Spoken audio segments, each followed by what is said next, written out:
Hi, I'm Gareth Green, and in this video we're going to be having a look at the first couple of phrases of a Bach chorale. It's number 233 in the Riemann-Schneider collection. We're doing this because a viewer requested that we had a look at this particular chorale. How does it go?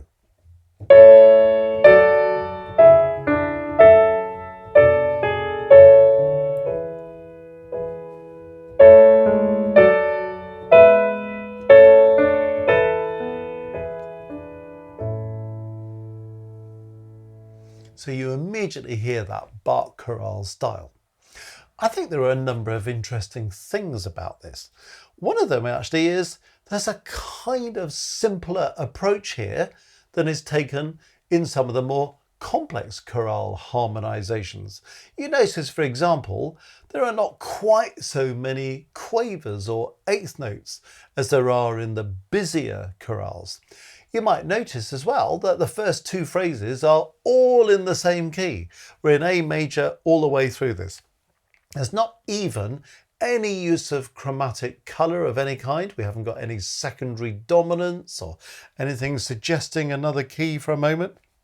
So Bach is quite happy to write two phrases in the tonic key of A major, and he's quite happy not to make this chorale very busy.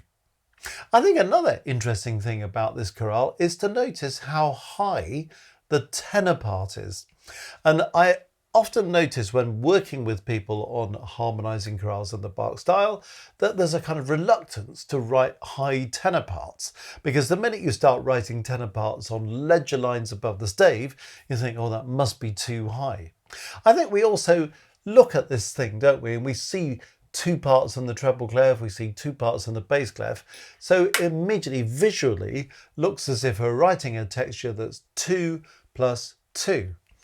Actually, realistically, we are writing a texture that's 3 plus 1.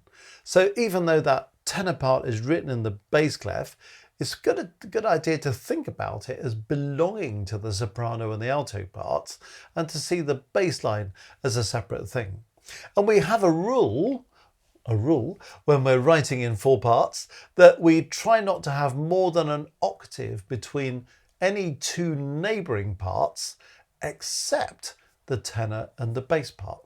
So you notice, for example, at this point, Bach has got no problem at all about having a tenth between the tenor and the bass. He's got the same thing happening here. He's got the same thing happening there. So if he wants to have more than an octave between the tenor and the bass, that's not a problem for him at all. And it helps us to generate this 3 plus 1 thinking. So what a lot of people get in a muddle with is just being reluctant to write the tenor part high, and then they end up with more than an octave between the alto and the tenor parts. And then that separates the top two parts from the bottom two parts. But 3 plus 1 will work really well. So those are general observations that we might make about it. Another thing that's this chorale is a good example of is this little rule again, if you like. I'm putting rules in inverted commas because, you know, it's kind of like good advice for writing in four parts, but we don't have to be, nobody's going to go to the gallows if they break one of these rules. It's just, if you're going to break one of these rules, just be sure you know why you're doing it. But the one that Bach breaks here a bit, and he does it in many chorales, is this thing about doubling major thirds. So for example, when you look at the second chord, this is a chord 4 in first inversion, so it's a major chord. You've got F sharp in the bass and F sharp in the tenor. That's a double major third going on there. Here's another example. When you come to this chord, that's a chord 1 in first inversion. You've got a major third in the soprano melody and a major third in the bass part. So there's another double major third. Here's another one. It's the same chord actually as this one, isn't it, up there? So he's got the same double major third again. When you look at this chord, you notice we've got chord 1 with a double major third, soprano and tenor there. So just in the space of 4 bars, 4 measures, quite a number of chords include double major thirds. So we do have this rule, inverted commas, saying try to avoid doubling major thirds if you can. I've always regarded that as a less significant rule than some of the other rules. Good idea to try and avoid consecutive fifths and octaves, parallel fifths and octaves. This thing about major thirds, I think we can afford to be a little bit more relaxed about. Now, you might take the view, well, if I can possibly avoid doubling a major third, well, then I will. But Bach is not averse to it at all, as you can see, particularly when it's protecting scale movements. So you notice the bass line, if he hadn't got that C sharp, doubling the C sharp in the soprano part, then that would have mucked up this rising scale bass line. That's also going very nicely in contramotion with the soprano part, which is often a good thing to achieve. He can't change the soprano part because that's a given, that's something he's inherited. He can only change the harmonization. But you can sort of see why he didn't bother changing that to something else, because it would have mucked up that scale run in the bass part. You could say, well, you know, why double a major third here? The bass part's just ducking and diving, isn't it? A, F sharp, C sharp, so there's no scale run going on there, is there? But the tenor part is going quite smoothly. It's got a nice stepwise line. So it's probably the tenor line that's made him think, I don't really want to be without that double major third if it's going to sacrifice the tenor line. You could say, well, hang on a moment, surely he could have written a D there instead of an F sharp. Well, he could have done, but had he written a D here instead of F sharp, he'd have created octaves with the soprano part. So you see, it's not really going to work. He could have jumped down to an A in the tenor part, but then the tenor part's going to leap, you know, E, A, E. So is it better to do that, or is it better to go and have a much better singing line? So he always has reasons for breaking that particular rule. So I think that's the important thing. If you are trying to harmonize chorales in the style of Bach, or indeed you're trying to write any kind of harmonization of anything, and you're a bit bothered about this double major third thing, just ask yourself, can I avoid doubling the major third and still get a really good result? Or actually, if I avoid doubling a major third, does that impair the result? In which case you might decide to go with it. Okay, so those are a few general observations. Let's just work through the chorale now and see what's going on. We're in the key of A major, so we're starting on the tonic chord. That's chord 1, no surprise there. We've got chord 4 in first inversion. So notice the balance between root position and first inversion chords. Then this next chord, slightly surprising, not immensely so, but slightly surprising, because in A major, this is a chord 3, isn't it? So you might think, well, wouldn't it be more obvious to go for chord 5 there? Maybe a lot of people might have gone 1, 4, and then to 5, or 1, 4 in first inversion, 5. Would that have sounded bad? No, you could have gone 1, 4 in first inversion, 5, back to 1, would have been absolutely fine. What does Bach do? 1, 4 in first inversion, 3 for a slightly unexpected colour, and a minor chord after 2 major chords. Then he has a passing note in the tenor, or a passing tone, unaccented. And then he does something quite interesting here, because then you get this rather beautiful chord. It's the 7th chord, isn't it? So this is chord 6, 7. So that's not something that everybody would think about. So you might say, actually, one of the other interesting things about this chorale is slightly unusual, isn't it, to go from 3 to 6, 7. Movement between chord 3 and chord 6 is often how those two chords interact with each other, so nothing unusual about that. But it's kind of, we're not particularly expecting to hear chord 3 when we might have been expecting to hear chord 5. And then we're certainly perhaps even more surprised to hear chord 6, 7. And often you hear it said that in the Baroque period, they tended to use chord 5, 7 and chord 2, 7, but actually they do use other 7th chords. And here's a great example of that 6, 7. Then he goes on in an interesting way to do this. So what's going on there? Well, really the chord is this. So if we want to see what the chord is, it's this. It's the G sharp and the alto. So what is this chord? It's a 7 in first inversion. What's the A doing in the alto at the beginning of that beat?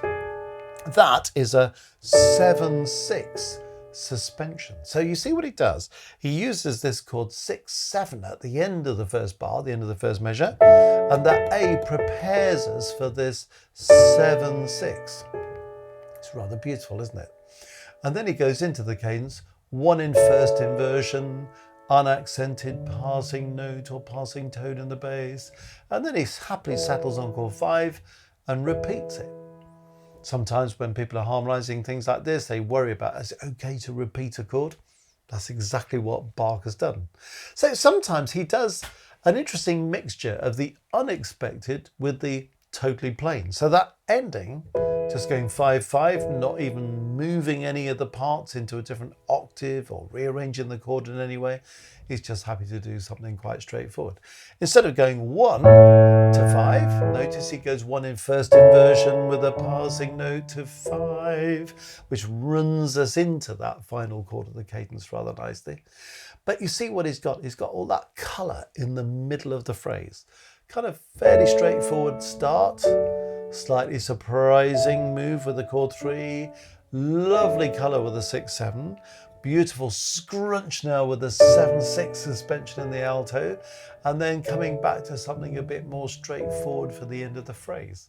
So it's a way of kind of sort of building a focus into the middle of the phrase, isn't it? By having the more interesting, more colourful, slightly more intense harmony in the middle of the phrase. And it's also a way of saying you don't have to write quavers and eighth notes all over the place. There are other ways of taking the listener on a journey through the phrase. So quite interesting to see what's going on in the first phrase and why it might be happening. Then the second phrase, when we get down here, you'll notice that he starts exactly the same as he did in the first phrase, because the first 3 notes are the same.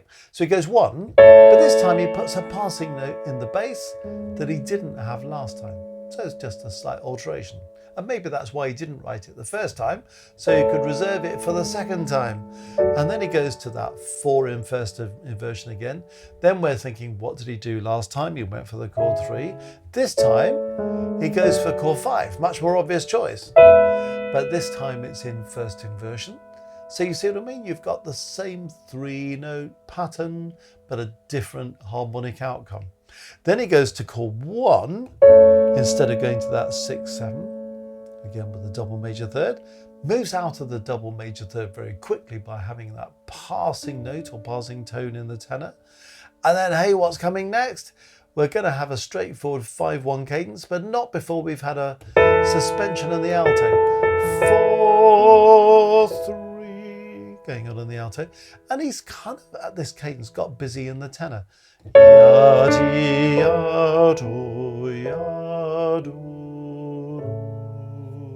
So there's this lovely flowing tenor part. So he's not been that busy in the first phrase and at the beginning of the second phrase, but now he's allowing the tenor to kind of take root a bit and move into these quavers or eighth notes to create a bit of energy towards the cadence at the end of the second phrase, in contrast to what he's done before. So you notice what he's doing in these 2 phrases. In the first phrase, we kind of harmonically, we start and end in a fairly straightforward way. We do something a bit more colourful, a bit more interesting, a bit less expected in the middle. In the second phrase, we start the same way, just a little bit of decoration with a passing note in the bass. Then we, in many ways, do something more predictable harmonically, so we're not doing that focusing the middle of the chorale, the phrase in the same way. But then the tenor part gets busy, we have a 4/3 suspension, and there's a sense of energy flowing into the second cadence. So this time in the second phrase, he's kind of pushing the activity towards the end of the phrase instead of having it in the middle of the phrase. So it's quite interesting to observe what he's doing with that. At one level, it's straightforward. It's all in A major, no modulation, nothing exciting happening. Actually not too busy. Then you unpack it and then you realise what Bach is doing instead of doing some of those things. And it ends up being quite interesting. So what have we got after all that?